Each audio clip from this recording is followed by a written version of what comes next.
I'm actually rather encouraged by this crowd. I suspect 100 years ago there weren't this many people here, so congratulate yourselves for being here. Yeah. Yeah. I'd also like to thank our police escort. Woo! Hey, gentlemen, thank you. Thank you for keeping us safe here. We know you're the subject of attack, and the fact that you're here makes us feel much more comfortable. The truth is, I'm happy that they're here because we get another opportunity to show that this movement, the movement to end the Fed, movement to roll back the state, movement to create a freer world is not based on coercion. That's what the state does. That's what the government does. This movement is about peace. Yeah. Yep. Speak up. It's not.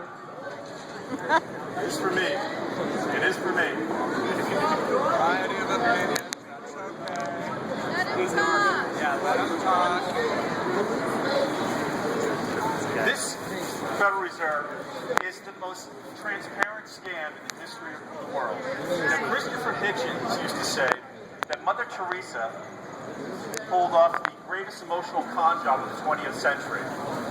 I'd submit that the Federal Reserve did it in ways that Mother Teresa could never dream of.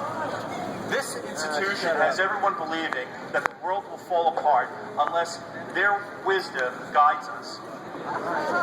They had put the most transparent, fundamentally awful scam to the world and put PhDs from Ivy League universities to cover it up and pretend that they're our overlords. We don't need them. The markets don't need them. We don't need them. And certainly the future of freedom doesn't need them.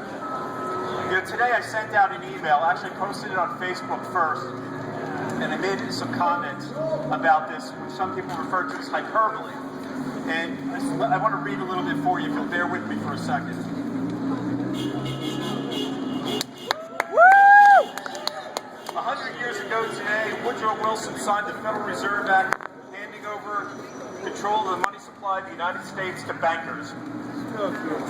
Schemed in private by the mega powerful, awful consequences that the people suffered because of the law creating the most insidious cartel ever devised.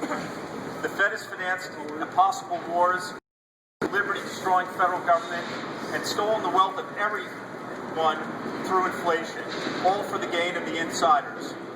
And as if inflicting this parasite on the American people wasn't enough, the creation of the Bretton Woods system in the mid-1940s gave insiders of what before they could only dream, control of money worldwide. Now, some people pushed back on that and said, wow, this is a little bit over the top. And I want to go through each of those points individually and specifically. If the Federal Reserve was not in the Treasury market every month buying T-bills, and the tax bill specifically for the Afghanistan war was sent to your home, how long do you think that war would last? There is no war that goes on today that is not financed by the Federal Reserve. I see the expansion of the liberty-killing federal government. The NSA, what do I need to push at? The NSA just put out a cartoon showing themselves as an octopus, a squid, wrapped around humanity, wrapped around the earth. The Federal Reserve thinks nothing of sending you a bill at the end of the year and forcing you to pay. There's not a company in the world that does that. The fact is that individual liberty ends where government begins. In its best form, government could possibly protect your freedoms, but we've long since seen that date.